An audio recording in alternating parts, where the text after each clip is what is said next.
Hi everyone, आप देख रहे हैं वोकैबुलरी वर्ड सीरीज का पार्ट 2। इस वीडियो में हम डे टू डे लाइफ में कॉमनली यूज होने वाले वर्ड्स को रिप्लेस करने जा रहे हैं वोकैबुलरी के बहुत ही बढ़िया वर्ड्स के साथ। इसके साथ ही अगर आपने वोकैबुलरी वर्ड सीरीज का पार्ट 1 अभी व्यू नहीं किया है तो आप उसको भी देख सकते हो, उसका लिंक डिस्क्रिप्शन बॉक्स में प्रोवाइड कर दिया गया है। अब हम स्टार्ट करते हैं वोकैबुलरी वर्ड सीरीज का पार्ट 2। आगे बढ़ने से पहले आपके लिए जानना ज़रूरी है कि जो भी वर्ड्स हम कवर करने जा रहे हैं, हर एक वर्ड का हम 5 पार्ट्स में एनालिसिस करेंगे।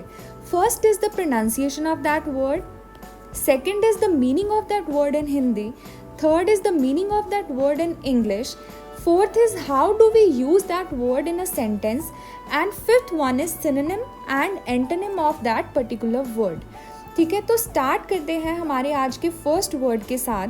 जो हमारा फर्स्ट वर्ड है वो है परप्लेक्स्ड, PERPLEXED। अब पहली बात, इसकी प्रोनाउंसिएशन कैसे होगी? तो प्रोनाउंसिएशन में खास बात ये है कि जो आर है वो यहाँ पे साइलेंट है। इसकी प्रोनाउंसिएशन में हम परप्लेक्स्ड नहीं बोलेंगे, परप्लेक्स्ड बोलेंगे। आर को साइलेंट रखना है, परप्लेक्स्ड। सेकेंडली, इस वर्ड का हिंदी में क्या मीनिंग है? हिंदी में इसका मीनिंग होता है उलझा हुआ, उलझन कह सकते हो या उलझा हुआ कह सकते हो। इंग्लिश में इसका मीनिंग होता है पजल्ड और कंफ्यूज्ड। ये वर्ड कब यूज़ होता है? जब भी आप बहुत कंफ्यूज्ड हो या कोई ऐसी सिचुएशन है बहुत कंफ्यूजिंग है, तो ऐसी सिचुएशन में आप कंफ्यूज्ड वर्ड को रिप्लेस कर सकते हो परप्लेक्स्ड वर्ड के साथ। अब इस वर्ड को हम यूज़ कैसे करेंगे? जैसे आपने अगर बोलना हो कि मैं बहुत कंफ्यूज्ड हूँ, तो कंफ्यूज की जगह आप क्या कह सकते हो? मैं परप्लेक्स्ड हूँ। ठीक है, तो I was perplexed at his behaviour. अगर आपने ये कहना था I was confused at his behaviour, तो आप ये बोल सकते हो I was perplexed at his behaviour. ठीक है, अगर कोई सिचुएशन बहुत कन्फ्यूजिंग है तो आप क्या बोलते हो? The situation is really confusing. तो आज के बाद आप बोल सकते हो the situation is really perplexed. ठीक है, तो हमने क्या किया? कन्फ्यूज्ड वर्ड को रिप्लेस कर दिया परप्लेक्स्ड वर्ड के साथ। ठीक है, अब इसके साथ ही इसके सिनोनिम और एंटोनिम देख लेते हैं। तो सिनोनिम में हम परप्लेक्स्ड को कंफ्यूज्ड भी कह सकते हैं, ठीक है, बेफल्ड भी कह सकते हैं, बिविल्डर्ड भी कह सकते हैं। जो बेफल्ड वर्ड है ये भी बहुत अच्छा वर्ड है वोकैबुलरी का, और बिविल्डर वर्ड भी बहुत अच्छा वर्ड है। देखिए, जैसे हम परप्लेक्स्ड को यूज़ कर रहे हैं ना, ऐसे ये दोनों वर्ड्स यूज़ होंगे। यानी जब आप ये कह रहे हो आई वॉज कन्फ्यूज्ड, तो उसकी जगह आई वॉज परप्लेक्स्ड भी यूज़ हो सकता है, आई वॉज बेफल्ड भी यूज़ हो सकता है, आई वॉज बिविल्डर्ड भी यूज़ हो सकता है। तो इस तरह से आपने एक वर्ड के साथ 4 और नए वर्ड सीख लिए, कन्फ्यूज्ड, परप्लेक्स्ड, बेफल्ड, बिविल्डर्ड। ठीक है, आप इन वर्ड्स को कन्फ्यूज्ड की जगह पे यूज़ कर सकते हो। Next is antonym. एंटोनिम मतलब ऑपोजिट क्या होगा? अब अगर हम बोल रहे हैं कन्फ्यूज्ड, तो कन्फ्यूज्ड का ऑपोजिट होगा सिंप्लीफाइड, या फिर कह सकते हो ईज्ड, या फिर कह सकते हो अनटैंगल्ड। अब यहाँ पे देखिए वर्ड है अनटैंगल्ड। ठीक है, टैंगल्ड, अनटैंगल्ड। टैंगल्ड का मतलब होता है उलझा हुआ, अनटैंगल्ड का मतलब जो उलझा हुआ नहीं है, यानी सिंप्लीफाइड है, यानी ईज्ड है। ठीक है, तो इसके साथ आप ये भी वर्ड देख सकते हैं, टैंगल्ड, अनटैंगल्ड। ठीक है, तो हमने वर्ड सीखा है अभी परप्लेक्स्ड। क्लियर? इसके साथ ही हम स्टार्ट करते हैं second word. Second word is OBLIVIOUS।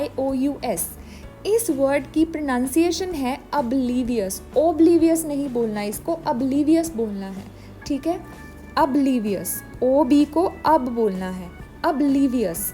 Okay, Hindi में इसका मीनिंग होता है बेखबर। इंग्लिश में इसका मीनिंग है not aware of what is happening around. Oblivious कब यूज होता है वर्ड? जब कोई पर्सन बेखबर है कि आसपास क्या हो रहा है, अनकॉन्शियस है। ठीक है, कि आसपास की सिचुएशन क्या है उसको खबर ही नहीं है उस चीज़ की, तो हम कह सकते हैं that person is oblivious to the situation, कि वो बेखबर है सिचुएशन से।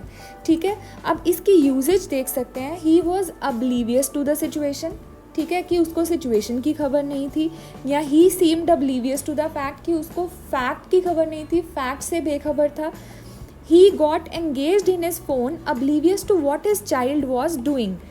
वो अपने फ़ोन में इतना बिजी था, इतना खोया हुआ था, इतना एंगेज था कि वो बेखबर था, अब्लीवियस था कि उसका बच्चा क्या कर रहा है।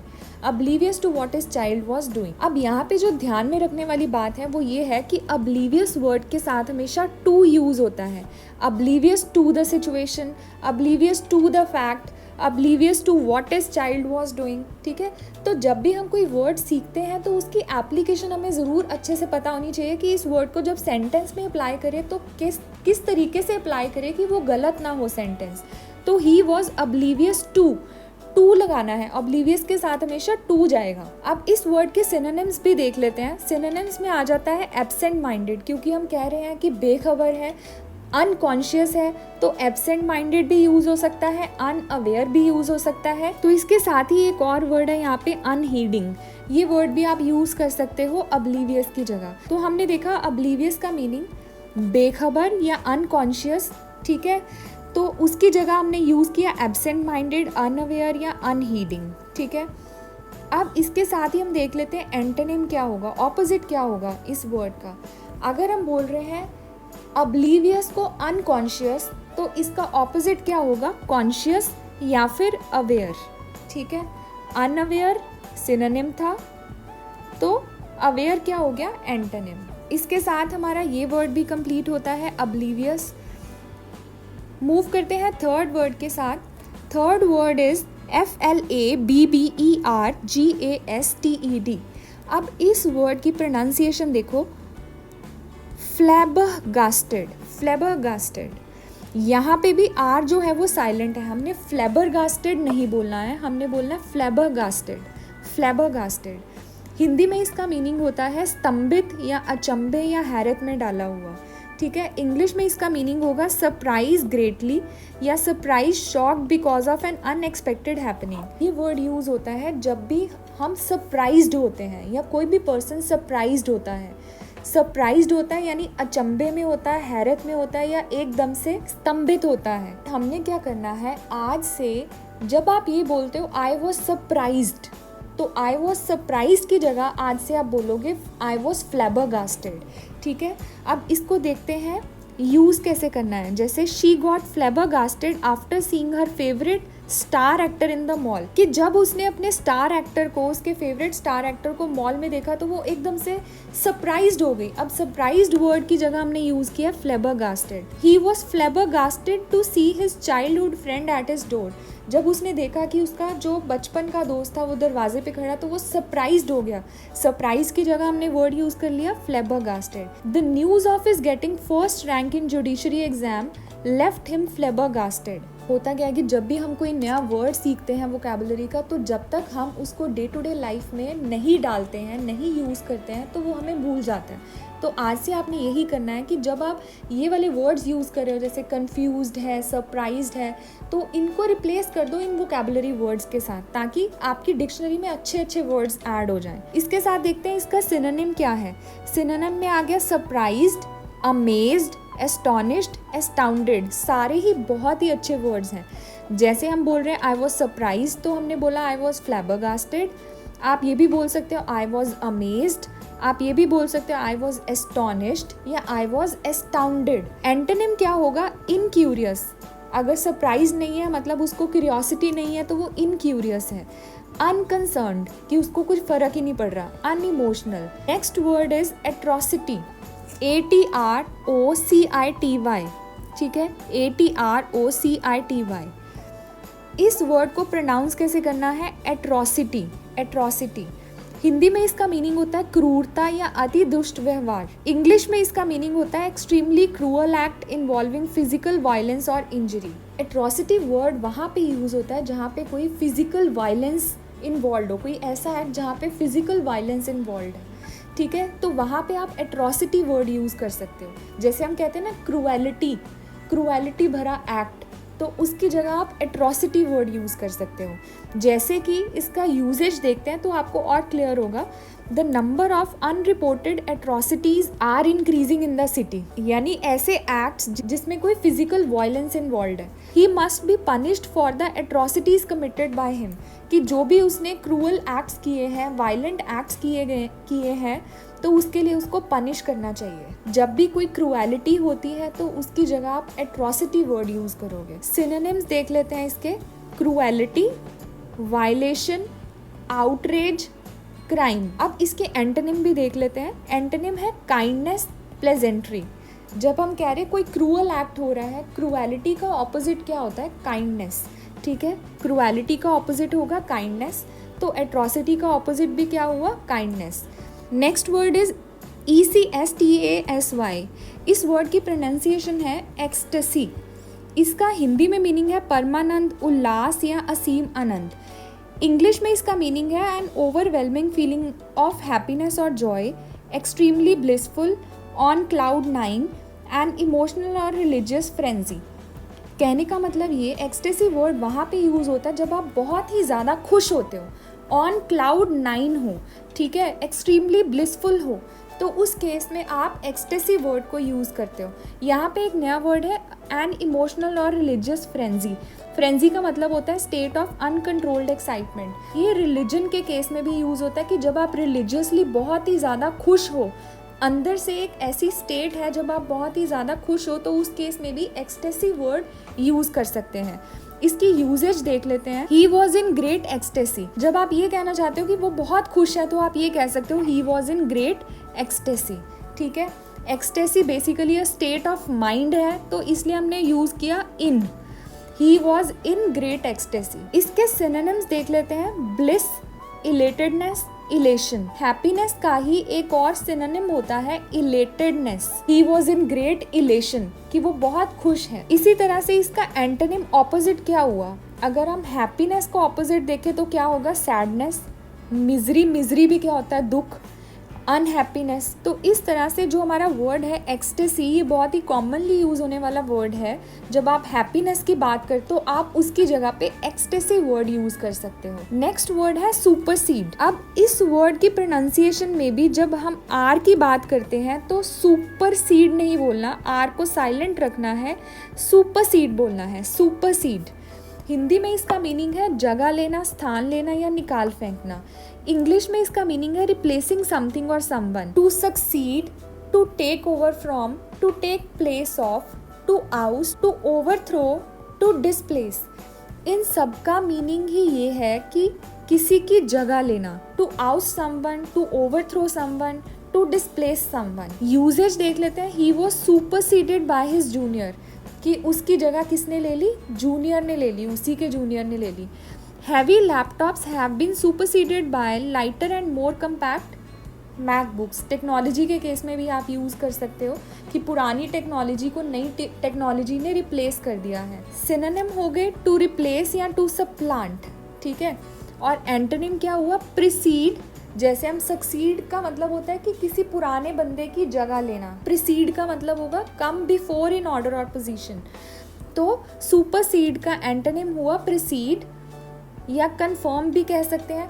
अगर हम कह रहे हैं कि किसी को निकाल देना, तो निकालने का ऑपोजिट क्या होगा? कि उसको कंफर्म कर देना, उसकी जगह फिक्स कर देनी। Perpetuate, make something continue indefinitely. ठीक है, ये भी इसका ऑपोजिट है कि किसी को निकालने का ऑपोजिट क्या हुआ? कि उसको उसी जगह पे फिक्स कर देना, continue indefinitely. Next word is LIASION। इस वर्ड को प्रोनाउंस करेंगे लिएजन।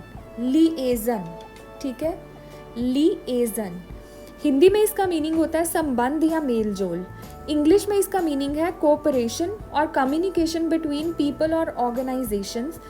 कोलैबोरेशन भी कह सकते हो, अलायंस भी कह सकते हो, या एक और केस में ये वर्ड यूज होता है लव अफेयर और फ्लिंग। लिएजन का मतलब होता है दो ग्रुप्स के बीच में या दो लोगों के बीच में कोलैबोरेशन कह लो या कोऑपरेशन कह लो। ठीक है, मेल जोल। तो यूजेज कैसे होगी इसकी? जैसे liaison between teacher and parents is mandatory for the right development of child. कि जो टीचर और पेरेंट्स हैं, इन दोनों के बीच में लिएजन मतलब कोऑपरेशन कह लो, एक अच्छा संबंध होना चाहिए, मैंडेटरी है for the right development of child. They must learn to work in close liaison with their fellow members. कि उनको अपने फेलो मेंबर्स के साथ कोऑपरेशन में काम करना सीखना चाहिए। He was having a romantic liaison with his wife's best friend. मैंने आपको बताया ना कि इसको इनफॉर्मली हम लव अफेयर के लिए भी यूज़ करते हैं लिएजन को। तो इसके सिनोनिम्स देख लेते हैं वर्ड के, जैसे कोऑपरेशन, कोलैबोरेशन, अलायंस, ये सारे वर्ड्स मैंने ऊपर मीनिंग में भी कवर किए हैं।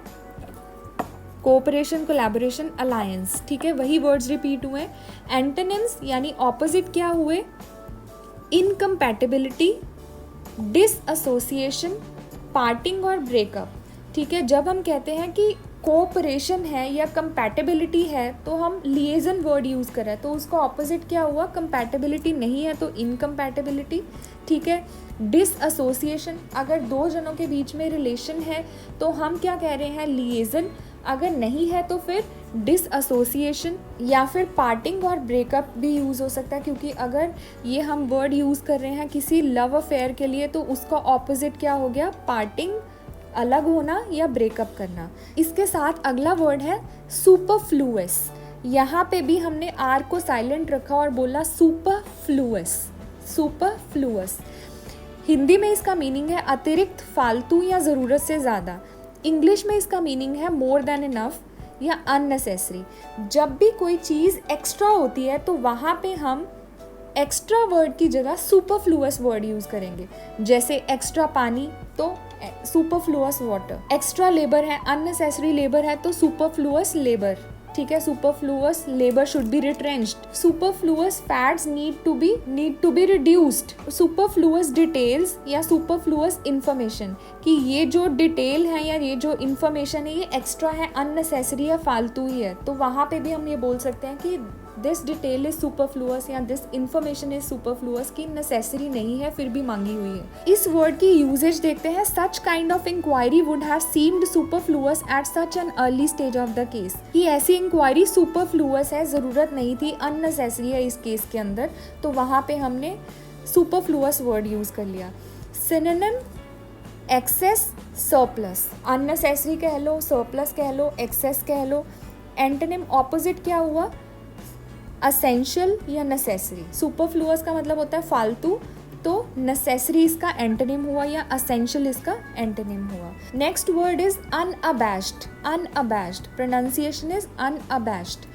हिंदी में इसका मीनिंग होता है अडिग, अटल या स्थिर। इंग्लिश में इसका मीनिंग होता है नॉट अशेम्ड और नॉट एम्बैरेस्ड।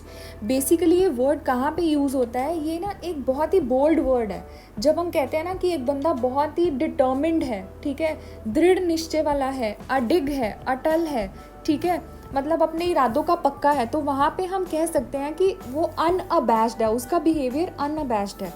जैसे कि he was unabashed by his defeat, वो अपनी हार से अनअबैश्ड है, मतलब उसको फ़र्क ही नहीं पड़ रहा, इतना इरादों का पक्का है, उसको फ़र्क ही नहीं पड़ रहा कि वो हार चुका है। His unabashed patriotism for his country won the hearts of many, कि उसका जो देशभक्ति का इरादा वो बहुत पक्का है, अनअबैश्ड है, तो उसने कई लोगों का दिल जीत लिया है, ठीक है। तो अनअबैश्ड बेसिकली वर्ड यूज़ होगा जब कोई अपने इरादों में बहुत ही पक्का हो, हिलने वाला ना हो, उसको कोई फ़र्क नहीं पड़ रहा कि आसपास क्या हो रहा है। सिनोनिम्स है blatant, brazen, audacious, barefaced. Antonyms opposites में आ जाता है अशेम्ड, अबैश्ड और शीपिश। जब हमने ये वर्ड का मीनिंग किया था तो वो था नॉट अशेम्ड, ऑपोजिट क्या हुआ? अशेम्ड। अबैश्ड भी कह सकते हैं और शीपिश भी कह सकते हैं। Last word is Quint, pronunciation है क्वेंट, ठीक है। हिंदी में इसका मीनिंग है विचित्र, अनोखा या विलक्षण, ठीक है।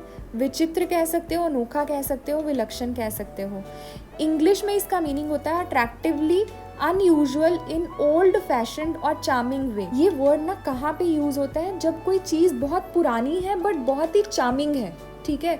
जैसे हम कहते हैं क्वेंट रिचुअल्स, कि रीति रिवाज है, पुराने हैं बट अट्रैक्टिव है, ठीक है, अच्छे हैं बट पुराने हैं। पॉजिटिव सेंस में ये वर्ड यूज़ होता है अ क्वेंट ओल्ड कस्टम, कोई पुराना रिवाज है पर अच्छा है, कोई अनोखा टाउन है, या क्वेंट स्टोरीज। एक और जगह पे ये वर्ड यूज़ हो सकता है when you don't approve of something, especially an opinion, belief or the way of behaving because it is strange or old fashioned. जैसे कि what a quaint idea she said laughing at him। जब आप किसी के opinion या belief को approve नहीं कर रहे क्योंकि ये ओल्ड फैशनड है, ठीक है। जैसे उसने बोला कि हंसते हुए बोला कि what a quaint idea, ठीक है, तो वहाँ पे भी ये वर्ड यूज़ हो सकता है। मजाक में ये वर्ड यूज़ किया उसने, what a quaint idea, कि क्या पुराना सा आइडिया है, ठीक है। How to use this word? It was a quaint little town on the hilltop surrounded by tremendous beauty and no transport accessibility except bicycles। तो एक छोटा सा टाउन है हिल टॉप्स के ऊपर जहाँ पे बहुत ज़्यादा ब्यूटी है बट कोई भी ट्रांसपोर्ट एक्सेसिबिलिटी नहीं है, तो वहाँ पे आपने यूज़ कर दिया अ क्वेंट लिटिल टाउन, मतलब एक स्ट्रेंज सा टाउन है बट अच्छा है। सिनोनिम्स देख लो इसके, चार्मिंग, अट्रैक्टिव, ठीक है। एंटोनिम यानी ऑपोजिट क्या हुए, अगली कह सकते हो, ऑर्डिनरी कह सकते हो, नॉर्मल कह सकते हो। क्योंकि हम क्वेंट वर्ड यूज़ कर रहे हैं ट्रेडिशनल चीज़ों के लिए, तो मॉडर्न वर्ड भी इसका ऑपोजिट हुआ, ठीक है। तो इसके साथ हमारे 10 वर्ड्स कवर हो चुके हैं और हमने बहुत ही सारे वर्ड्स इसके सिनोनिम्स और एंटोनिम्स में कवर किए हैं। अब एक छोटा सा ओवरव्यू इसका देख लेते हैं इन 10 वर्ड्स का, कि जब भी आपने कंफ्यूज्ड वर्ड यूज़ करना है तो उसकी जगह पे आप परप्लेक्स्ड वर्ड यूज़ करोगे, अनकॉन्शियस की जगह आप अब्लीवियस वर्ड यूज़ करोगे, सरप्राइज की जगह फ्लैबरगास्टेड यूज़ करोगे, क्रूएलिटी की जगह एट्रॉसिटी, हैप्पीनेस की जगह एक्सटेसी, और जब किसी को रिप्लेस करना हो तो आप सुपरसीड वर्ड यूज़ करोगे। जब कोऑपरेशन की बात आएगी तो लिएजन वर्ड यूज़ होगा। जब आपने सरप्लस वर्ड यूज़ करना है तो सुपरफ्लूअस उसकी जगह पे यूज़ करोगे। नॉट अशेम्ड, नॉट एम्बैरेस्ड, तो उसकी जगह अनअबैश्ड वर्ड यूज़ होगा। अट्रैक्टिव की जगह क्वेंट वर्ड यूज़ होगा। तो इस तरह से हमने 10 के 10 वर्ड्स कवर कर लिए हैं। होपफुली ये वीडियो हेल्पफुल रहेगा आपके लिए। Stay tune for the next video. अगर आपने चैनल सब्सक्राइब नहीं किया है तो do subscribe this channel and do share this video with your friends. Thanks a lot for watching the video.